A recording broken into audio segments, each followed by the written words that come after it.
right, welcome to the first episode of the Over Season podcast, where we will be reviewing shows and binge-watching shows and reviewing them, hopefully on a frequent basis, even though it's taken us quite a while to watch this first show. I am your host, Albert Gregory, former editor-in-chief of the Oak Leaf, and I am joined by my co-host, as always, Devin Schwartz. Hello. Also a former editor-in-chief of the Oak Leaf. How are you doing today, Devin? Doing pretty good. Ready to talk about some TV? Yes, I am. All right, so do you want to explain to listeners how this podcast is going to be kind of formatted? Yeah, so the idea is that there's a lot of these binge-watching podcasts out there now that are breaking apart every single episode of a show in detail. And, you know, maybe you're not that committed to a show. Maybe you don't care that much. Maybe you'd rather just hear about, you know, shows in an organic way, talking about a whole season of a show, whether it was good, talking about the whole show as a entire package, whether it was good. So what we're going to do is give our halfway impressions in the middle of a season, just kind of where it's been, where it's going, and then our final opinions at the end of the season. Most of the shows we're doing are pretty new, and they're only going to have one season. So generally, these episodes are just going to be talking about a show two times, one at the middle, one at the end.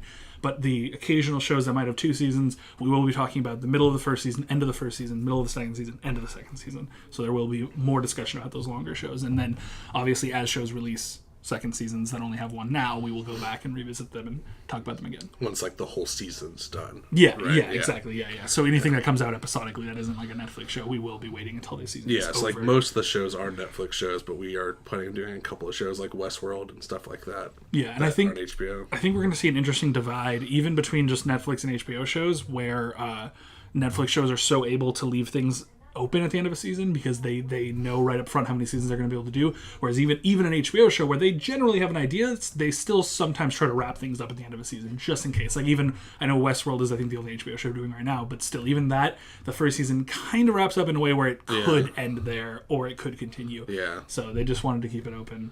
So yeah, I think it's going to be interesting kind of analyzing those differences.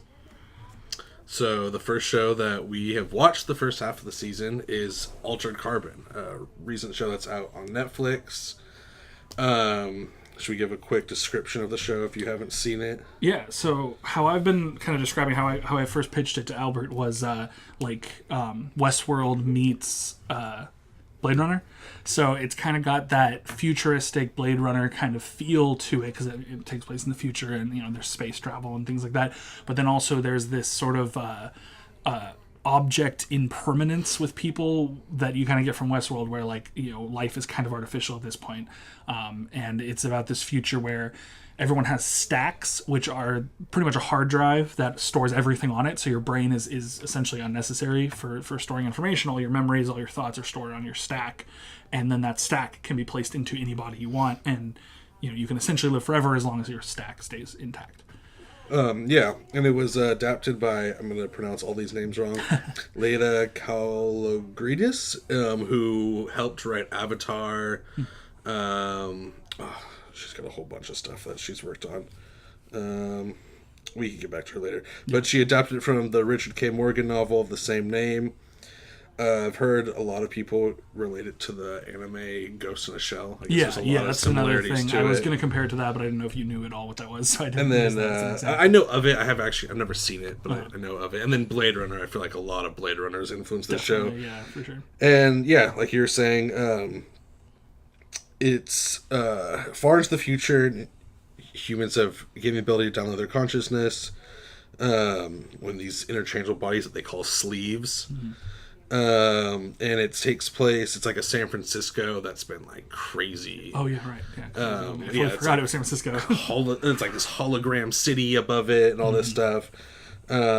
Yeah, and the other thing I've heard, it kind of similar to Samurai Jack, the animated series, because he's like a frozen warrior sent into the future. I can see that, yeah. And so another quick structural thing for this first part of the podcast, we will be talking spoiler free about the shows. So don't worry about it. You haven't watched the show.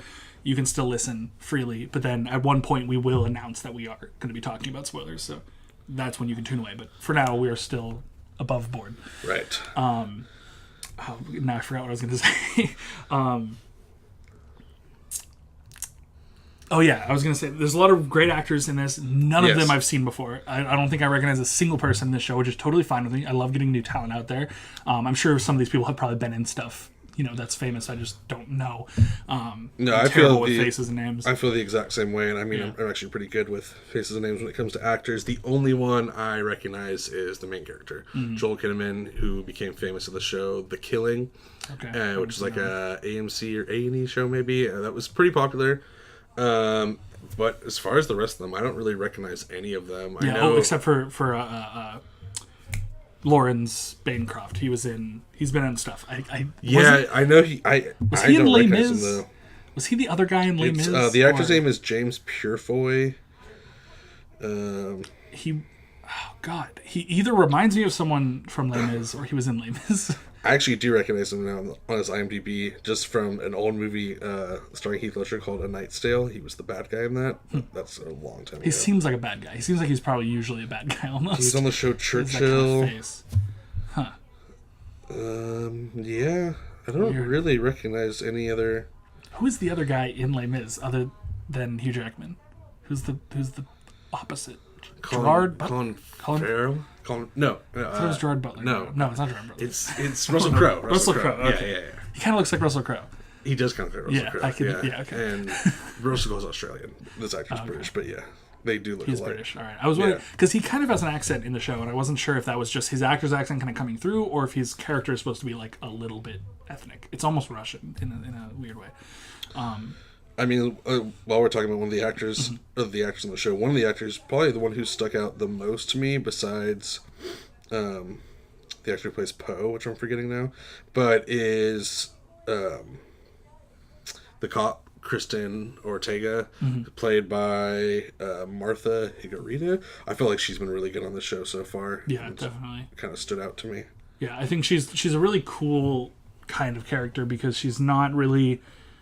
I don't know. She's not really bogged down by a very like specific attitude. She has like a pretty wide range of like she can be really intense and very strong, but then also very vulnerable and emotional, like in scenes where she's angry at Kovac or not angry at Kovac. She can get very like kind of like mellow and in a really powerful way. Yeah, at first her character was just annoying, just like kind of following this guy around. But in the last couple episodes of 4 and 5, she's really grown me, especially for sure. the dramatic ending of 5, which I will not spoil, but no. definitely should be watched. Well, we can start with something easy. Do you like the show? Yeah, I like the show a lot, actually. I think I'm a big sci-fi fantasy guy, and I think it does a really great job of telling a very human story in a very non-human world. So you have this world where space travel is a thing, and there are presumably aliens that we haven't seen any in the show, really. But we know that Kovac was not native to Earth, essentially before the show began. We see that there's all kinds of crazy shit going on in this world, but the story itself is one that's very, very human and very normal. And I think that's kind of the thing that a sci-fi fantasy show has to do, is it has to tell a story that you can relate to, even though it's about these people who are in artificial bodies and, have superpowers essentially and things like that. It's like all this ridiculous fantasy, but at the core of it, it's still a very... what would you say the human story is? It's this guy who's being essentially gunned to his head, forced to help someone he despises on a social level, or not a social level, a political level, I guess. Yeah. He hates everything this guy stands for.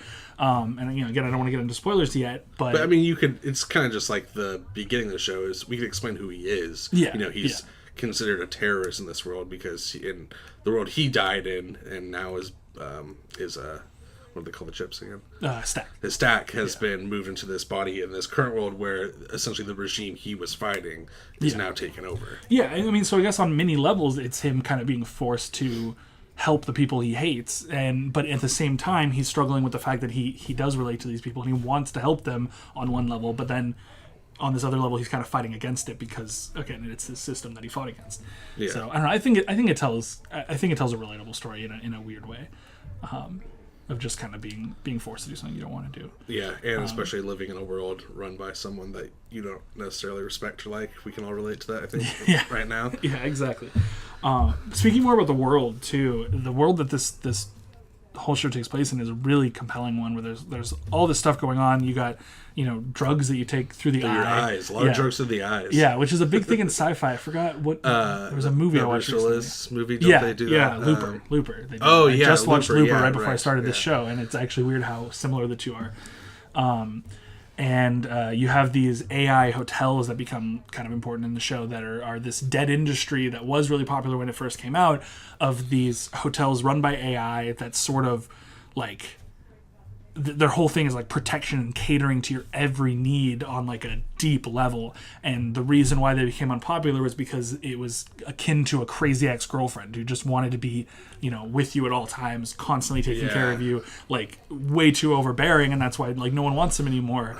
But one of these hotels essentially becomes a character in the show that is really interesting and really cool. Yeah, I mean, I think his performance is the most interesting to me so far. Yeah, the first scene with him in it is one of the greatest scenes in the entire show. It's really awesome. The actor is Chris Connor, and his character's name is Poe. Mm-hmm. He's playing Jeffrey Toobin in American Crime, the Gianni Versace one. Oh no, he played Jeffrey Toobin in The People vs. OJ, which is based off of the book that Jeffrey Toobin wrote. So yeah, he plays the author in the book.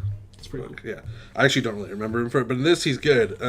He looks a lot like Edgar Allan Poe. That's the point. It's not really a spoiler. He's meant to look like Edgar Allan Poe, and that's a theme of the hotel. And it's kind of crazy how much he looks like him. Yeah, and I mean, I guess we'll cut it out if I spoil too much. Mm-hmm. But where the scene you're talking about is, yes, they are like really overbearing and like latch onto you or this crazy girlfriend or whatever. Mm-hmm. But they're also going to protect you, and that's what he doesn't really realize. He's just kind of ignoring this character until he realizes how important he could be in this show. Yeah, and how far he can go to help him.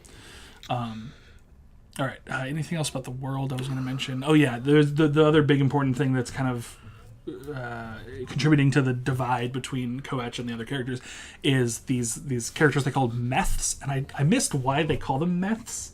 But it's like the super rich in this world, and they exist. Their essential thing is they exist above the cloud cover. So the cloud, like the atmosphere is completely gross in the future, which is pretty much to be expected at this point. That's just what's going to happen. But there are super rich that have been able to build skyscrapers that essentially go above that layer of cloud so that they can breathe clean air, and they're called meths, and like METHS. Again, no idea why they call them that. If it has anything to do with the drug, I don't know. But yeah, I don't know why they call them that either. I mean, so I can get to my take now. Right, sorry. No, it's fine. I'm just because that kind of leads me into it. I don't really like the show that much. Okay. Yeah, I have a little bit of a hard time following all these crazy stuff. Mm-hmm. This crazy sci-fi universe, like the meths. I do not even remember that was in the show. Uh-huh. Yeah, there's just some of the other weird sci-fi stuff. It's hard for me to fully keep up on who they're talking about at all times. I think the show really benefits from how expensive it is. Yeah. It's probably the coolest part of the show. It's a really cool looking show. The action scenes are some of the best I've seen in like a TV show in a long time. Yeah. But I think there's like things that lack in it that like, I guess I'm so used to watching like this really high quality premium TV. And there's so much TV you can watch nowadays. And I think sometimes they stray away from that stuff and they focus more on being kind of like a sci-fi movie and not a stereotypical television show, which I understand why people who love these sci-fi movies like yourself would like this show, but it's definitely not. I'm not as engaged, but I will say after just finishing the 5th episode, I want to keep watching. Yeah. Like, I got through all this. There's parts where I'm like, I don't care. The technology they're talking about, there's so many different names they're making up, it just becomes overwhelming at a certain point. But then the way the 5th episode ends, I'm just like, I have to keep watching. Like, I need to find out what happens after this. Yeah. So maybe it hasn't been my favorite show I've seen, but it's definitely something that I've, I'll say enjoyed.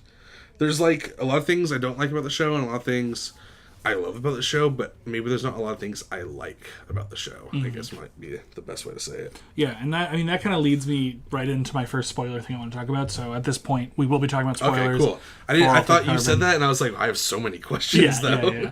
Yeah. So pretty much for the rest of this episode, we're going to be talking about spoilers. But real quick, if you want to tune away now, we are going to be doing Westworld next. So next episode, we will be giving our halfway impressions on the first season of Westworld. So join us then if Which you are is leaving. A show I do like, kind of for the reasons I don't like this, is it has all those kind of tropes that these quality TV shows have, and it really engages you. And there's a ton of sci-fi in it, but I don't know, it's really good. Yeah. I'm looking forward to talking about that. Okay, so spoilers. My first question is, it's weird. I guess this isn't a question, it's a comment. It's weird that he's an Asian guy that this American is playing, and the whole time they refer to him as Kovac, but I always know he's Takashi. And it just sucks for like this Asian actor. Like, it's like this white guy's playing an Asian character. It's kind of weird. Yeah, it is. Yeah, I can see that. I hope that later in the show we might see him change sleeves. I think that would be interesting. Yeah, I think that... But they won't get rid of Joel Kinnaman, probably. Yeah, I mean, they might give Riker back. Riker's still alive. His stack wasn't destroyed. His stack is somewhere. So, yeah, at the end of... that's the weird thing about the end of episode 5, is it seems like we're ramping up very quickly to the finale. Like, we know who killed Bancroft. Essentially, we know it's Isaac, and it seems like the next episode he's going to confront Isaac. He's going to wrap it all up in a nice bow, and we don't know what's going to happen to the detective, but that's like a side story, and it almost seems like they can end it next episode. So I'm very interested in what kind of wrench is going to be thrown into the gears here. Yeah. And I think maybe the sleeve being destroyed and him having to switch, but then destroying his sleeve, or destroying Riker right before or right after Ortega gets killed would be a little weird. Yeah. Because they might even have to re-sleeve Ortega now. Maybe Ortega re-sleeved into an Asian person, and then maybe she turn the Asian. Tables. It's going to be weird if she gets killed and there's another white person. Yeah. They're just slowly killing off all the minorities and making them white people. It would be a little odd. But I did find one thing really interesting, kind of relating to this, is when Kovac is talking to Miriam Bancroft, and she's essentially telling him, "Get out! Like, just I'll pay you double what my husband's offering. Stop investigating this." She calls him Takeshi-san, which is like a very respectful way to talk to him, because it's his native language and everything. And I found that interesting, whether that was a manipulation technique or a way for her to show her sincerity, that she really does want to help. She's a very interesting character. Yeah. I think she's essentially just a siren. Yeah, pretty much. Well, it's unclear if she's a siren or she's just an angel who's trying to help him and be nice and get him out of there. Wasn't she has pheromones that pour out of her skin? She literally is. So she can literally just fuck anyone she wants. Yeah, or she's like Poison Ivy too. Yeah. But what I was gonna say about, just kind of relating to your issues with the show, is it does have one of those things where it's a lot of plates spinning at once. And I find that kind of true with a lot of Netflix shows. Netflix likes to do that, kind of have a lot of subplots that kind of converge. And I think that's what we're going to see in the latter half of the show, is a lot of these side strands that are kind of hanging all come together into one big thing. So to go over that real quick, I wrote down all the side plots that are happening at once. So we have the main investigation of Kovac, or of Bancroft's death. We have Detective Ortega's investigation of Riker's imprisonment, trying to find out who framed Riker. That's why she's been following him. We have Lauren and his Lauren Bancroft and Lawrence. His name is Lawrence, but it's spelled Lawrence, like a plural of Lauren. It's weird. I didn't even realize that until I looked on IMDb. Yeah. I noticed that someone said his name, and that's how it's spelled. Lawrence. But Lawrence. We have Bancroft and his his character. What is his motivation? He's doing this charity work, but also sometimes his son is controlling his body, and there's that kind of whole thing. We have the shopkeeper and his daughter, what's his name again? Vincent and his daughter, and we've got the mysterious, I call him the mysterious samurai guy, which might be racist. He kind of looks like a samurai. He's got the samurai hair and the little mustache. He looks like a samurai. He was the guy at the end of the 5th episode in the elevator? Is that a different... Yeah, the guy who killed... Yeah. And he was invisible. The invisible samurai is what I call him. We have him talking to that detective and asking him if he's a believer, and talking about the Chosen, about this religion. We don't know if that's the same religion that's protesting the stack changing, or this is a secret religion, because he seemed I thought that was really interesting, that weird interaction, because I assumed, because there's an Asian guy who's in a white guy's body in this show, that he saw that cop. The cop was wearing, it would look like the Star of David in a ring on his hand. His last name was Levine, which is commonly a Jewish last name. So he asked him, is he a believer? But I assumed he was talking about whatever this new religion or whatever Yeah, it is yeah. stuff. But he has a Star of David on there, and his last name's Levine. And then he talked about being a chosen person. I was like, is he just asking if this guy's Jewish or not? Yeah. Like, it was weird. It's a little weird. And then he ends up killing that guy, I'm assuming, and taking his uniform to attack them. So we have his whole motivation going on. And then we have Ortega's investigation of the woman who jumped. I forgot. I don't think I wrote down her name. Mary Lou? Is that Mary Lou? Yeah, Mary Lou. Yeah. So we have Ortega's and by extension Riker's investigation of that woman, which ties into the other subplot, That's which the is one who jumped. See, the last episode, that's what it's hard for me to follow all this stuff. Yeah, exactly. Where she brought out Mary Lou's, I forgot what it's called again. Stack. I keep wanting to call it a patch. I don't know why. She brought up Mary Lou's stack, and I was like, "Who's Mary Lou? Why did they talk?" I don't think they'd said her name very many times. Yeah. That confused me too at first, but I got it from context. And then related to that, we have all these apparently, according to Ortega, fake religious conversions just before death. That there's this string of people who are dying, and just before their death, it says they were converted, so their stack can't be. So when you're converted, your stack can't be spun back up, I think is what they call it, put into a new sleeve, re-sleeved. They call it re-sleeving. Your stack can't be re-sleeved because you converted to this religion, which you think someone's artificially converting people so that they can't be questioned. So maybe like a serial killer. So that's where we're at. That's all the subplot, and I think it's a lot, and I think that we're definitely going to see some kind of come together. Obviously, maybe they'll tie this up in the most amazing way ever. Yeah, but it's going to be hard. Obviously, the Invisible Samurai and Kovac have some sort of relation. Yeah. Maybe he's another envoy. Obviously, there's the fake religious conversions, and Mary Lou is connected. So like, there's already connections forming, but we'll I think see. that might be Invisible Samurai is my favorite subplot. Yeah. Another thing. So these are just like things I noticed in the 5th episode specifically. Miriam, when she's talking to Kovac, says we're running out of time with the investigation, which I don't remember. I don't think Bancroft gave him like an ultimatum of like you need to get it done in 3 days or whatever. Figure out who killed it. I don't think there was any time limit there, so I don't know what Miriam was talking about.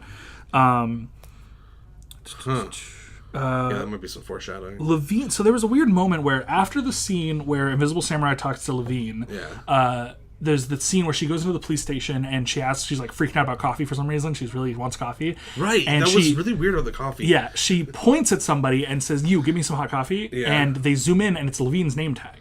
Oh, so that was probably the samurai. Yeah, it was probably him because they don't show his face. And then she gets coffee and it's cold. And I think he just poisoned her. Yeah, I almost thought it was that. That's what I thought was going to happen, or some sort of nanotech or something, something weird. And then nothing really happened. And then later we see Levine. It's like, okay, he was here earlier, but like there was no payoff. She made a big point about coffee. Yeah, it was weird. It was a very weird scene, and I don't know if that's going to play back into it or not. But and then the other thing is just that we found out essentially in the 5th episode that Isaac is very likely the one who killed his father. I just don't think it can be him. It's too obvious. Take control. Now. Yeah. Only 5 episodes in, we got another half of the season to go. Yeah, but I mean the fact that Kovac thought it was him, questioned him, decided it couldn't be, and then we're back to having evidence. It seems like it would be weird if they flip-flopped again. Yeah, that's true. So I'm not sure. Maybe there's just more about Isaac we don't know.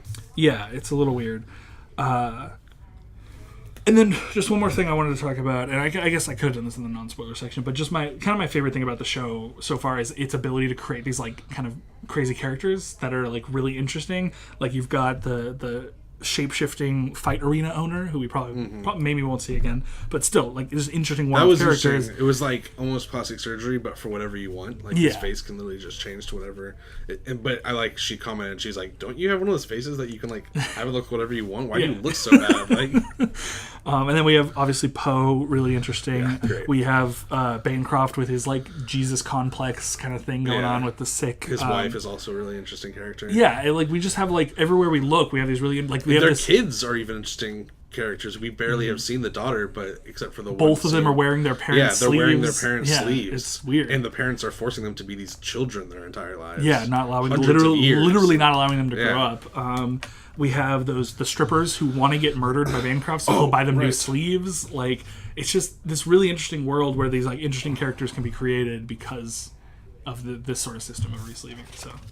So watching the second episode, when he goes to that strip club and he pretends to be the mother of a stripper who's died, who's using like this guy's sleeve.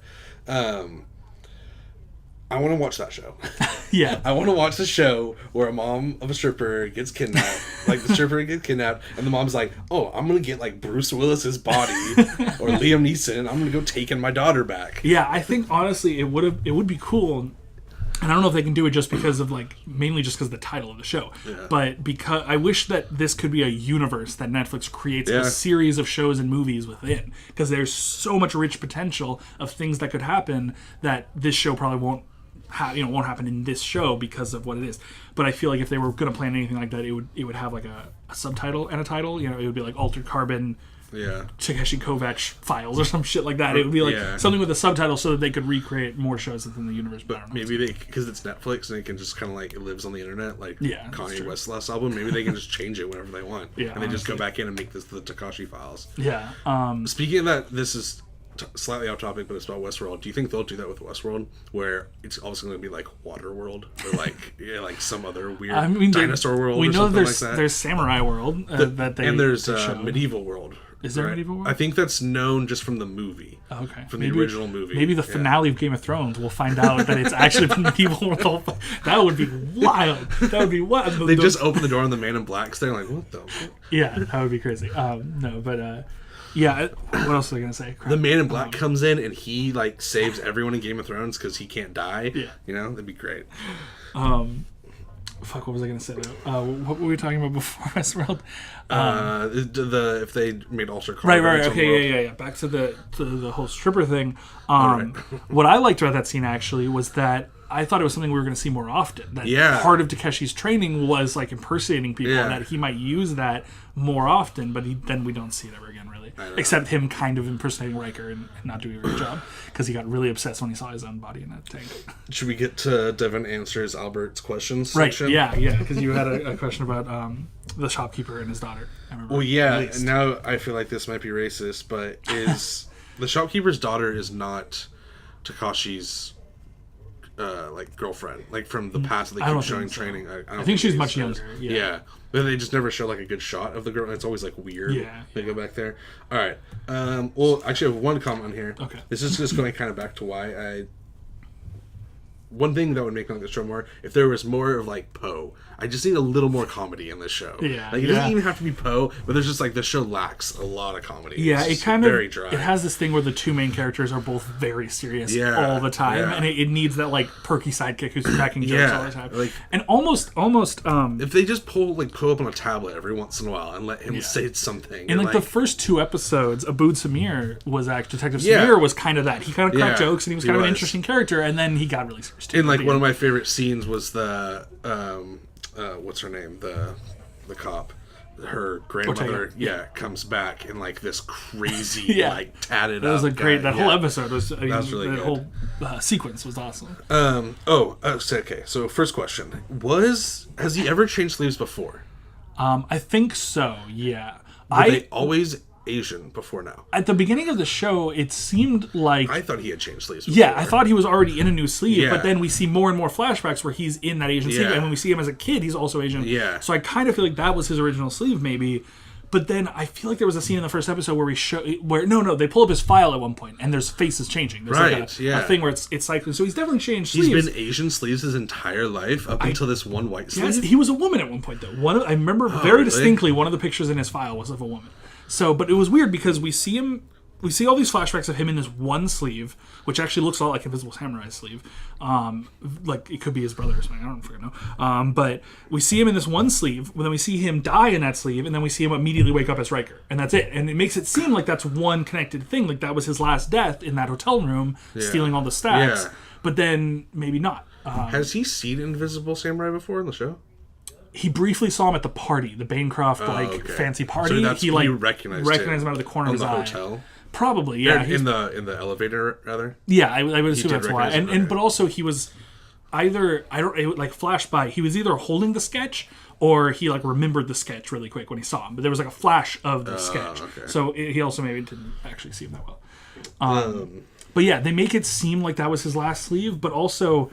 Another thing that's interesting about the first episode, and we're going all over the place now, but is sleeves were a new thing in the first episode, if you remember, because he's stealing them with that girl. That's like the heist, and she's like, "What are these things anyway?" She's like super confused. The stacks. Yeah, stacks. Is what I meant, not sleeves. Yeah. But yeah, she doesn't even know what the fuck they are. Yeah. So, and he's not on Earth. We know that wasn't on Earth. That was a different planet.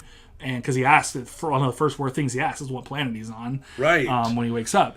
So I don't think he spent very much time on Earth in his life. I think that because he hated Earth so much, he was like an anti-Earth terrorist kind of thing. Like he was a separatist person. Well, I don't like him now.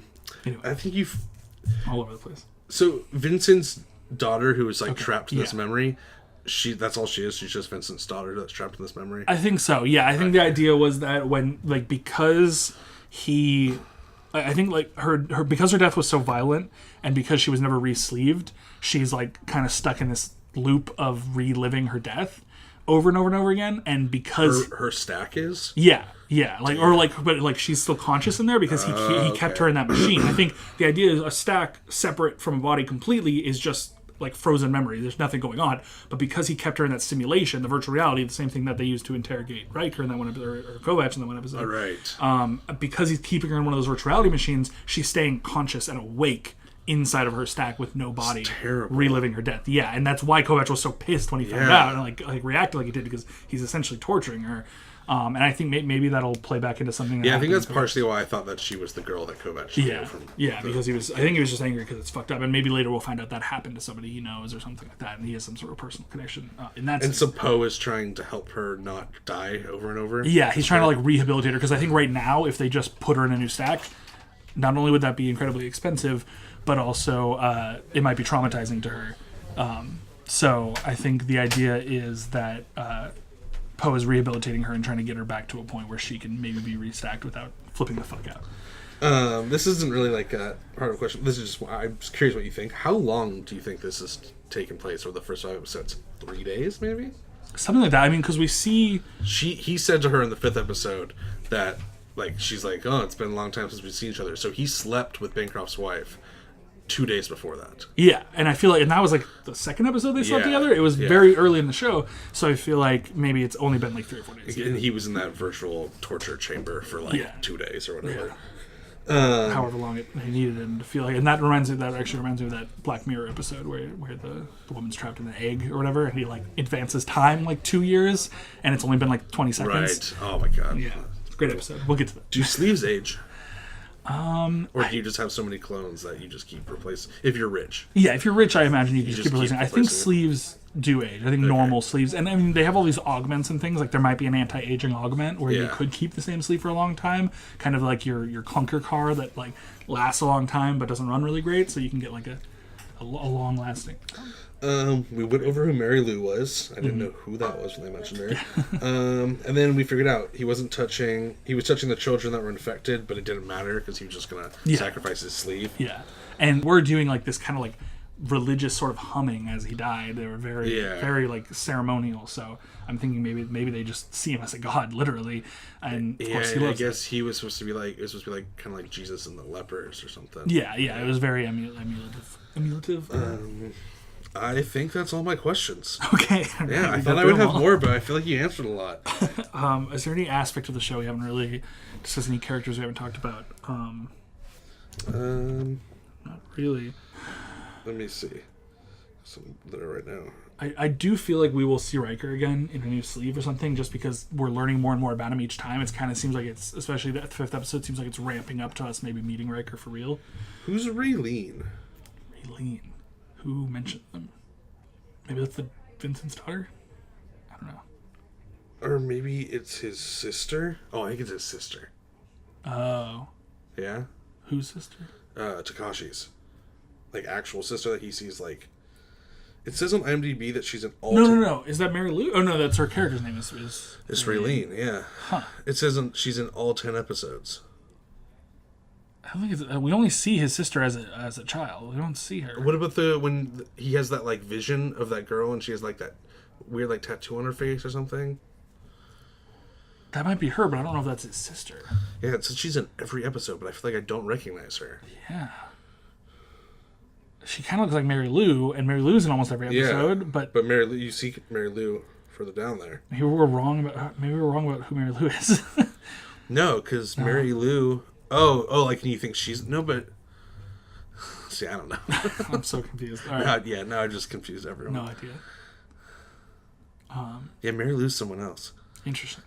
We're back. All right. For a little research, we don't know who that character is. Yeah. One of the pictures where you said she's in she's in the vault, the Bancroft's vault full of sleeves. Maybe she's been in every episode and just like kind of like Easter eggs in the background or something. Like the worm that's been watching him or something Time. And we didn't know. Yeah. And she'll be in big hair for the next 5 episodes. All right. Well, hopefully by the end of the show we can tell you who the hell that is. Yeah, maybe she's really important, and we'll figure it out later. There'll be some flashback of her hiding and spying on every fucking scene. Weird. Yeah, apparently her and Ortega fight at some point, so see that. Okay, so predictions for the next 5 episodes. Where do you think it's going to go? So let's just recap where we are at the end of the 5th episode. We have Abood Samir is dead. Yes. We have Ortega's critical condition. Yeah, bleeding out. That weapon that guy used. Like you said, it's supposed to rip the stack out. My idea was that it's meant to rip out a stack without destroying it. Yeah. And he just ripped out every other chunk of her body. Yeah, pretty much. Terrible. It looked awful. Yeah. And what else do we have going on? I mean, that's... Poe and Vincent are still trying to just work on Vincent's daughter. They have not really progressed in the last couple of episodes. So I think we're going to see more of them maybe next episode. Yeah. I feel like Vincent, his character is pointless at this point. Yeah, I want him to do more. I thought he was going to be like his sidekick. Yeah. When he first went and met him. They're holding back a lot with a lot of these storylines. Maybe things are really going to ramp up in the next 5. So many characters just died. I'm trying to think who's even alive to do shit anymore. Well, we have Miriam running out of time, quote unquote. Yeah, Isaac, he's impersonating his father. No idea where he is. Yeah, we have no idea where he is. So hopefully we're gonna get a confrontation there soon. Maybe the next 5 are just gonna be Kovacs hunting down Isaac, and that's all it is. It's just him hiding, and there's no more intrigue in that sense. It's just we gotta find him. I don't know. It seems like a weak. I feel like they're going to introduce 60 more things by the time this show gets to episode 10, and nothing will be resolved. I hope they keep eliminating things like they've done with Samir, as fucked up as that is. I hope they keep like scratching things off the board in that sense. You know what they could eliminate? This is messed up, but Ortega's mom. I don't care about that story. I don't feel like it's even really like a storyline. In honestly, it's just like she's really against stacks. Like she's really against like new sleeves. Yeah, like she straight up could have killed fucking Kovacs in that scene where she was shooting at him. Like Jesus. Yeah. She's a little fast and loose. I just don't need to hear her complaining anymore. Yeah. Like, there's way more important things happening than her little cares. Yeah. But yeah, so I think we're either going to see him hunting down Isaac or finding Isaac and figuring out that Isaac isn't actually the killer, and that we move back to the sort of hunt. Do you think we'll find out why he died? Why who died? Bancroft? Well, I think the idea was that he wanted to take his place because you think it was Isaac? Yeah, the Kovacs' original motive for him was take the fortune, but then what he found out was that he's not leaving anything to his children, so he has no more motivation. Then he finds out he can be him, so the idea was to kill him, take his clone, and just be his father, which for all we know has already happened. Maybe it did happen. Maybe Isaac is so a clone. He has his stack just hidden somewhere. Yeah, and he's just in his sleeve. Yeah, maybe. I don't know. But you do see them together at the beginning. Yeah, but I mean, he could have a clone. Isaac, the Isaac we've seen could be a clone of Isaac, and the real Isaac could be in Bancroft's body. But someone has to be in your clone still.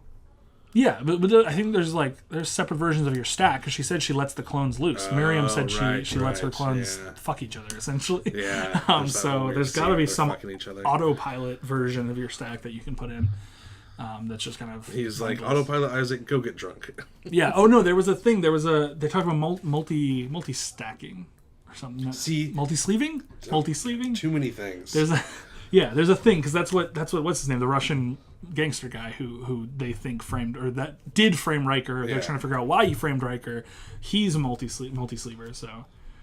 I don't know.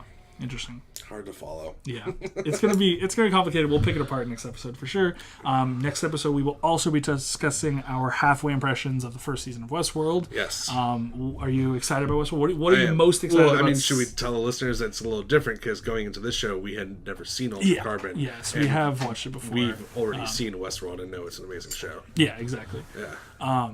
But so having watched Westworld, what are you looking forward to most? Picking apart, what most paying attention to, because that's one thing. The Man in Black, in Black, and Jimmy, what's that actor's name? Whoever plays the Man in Black when he's younger. Yeah.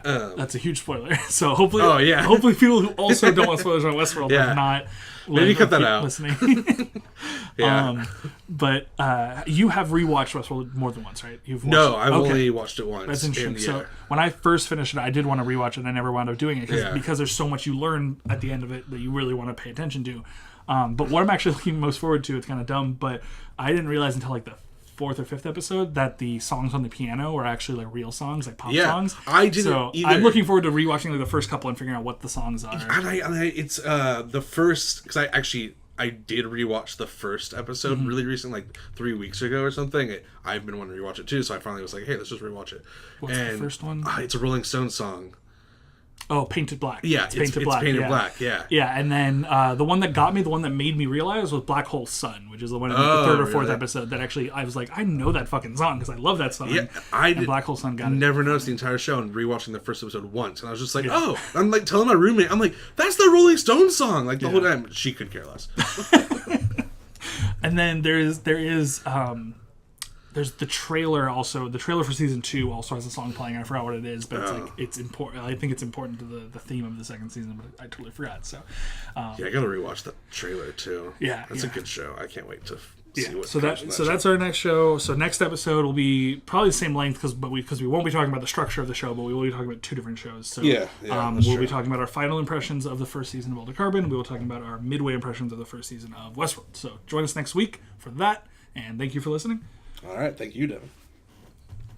Bye-bye. Watching television.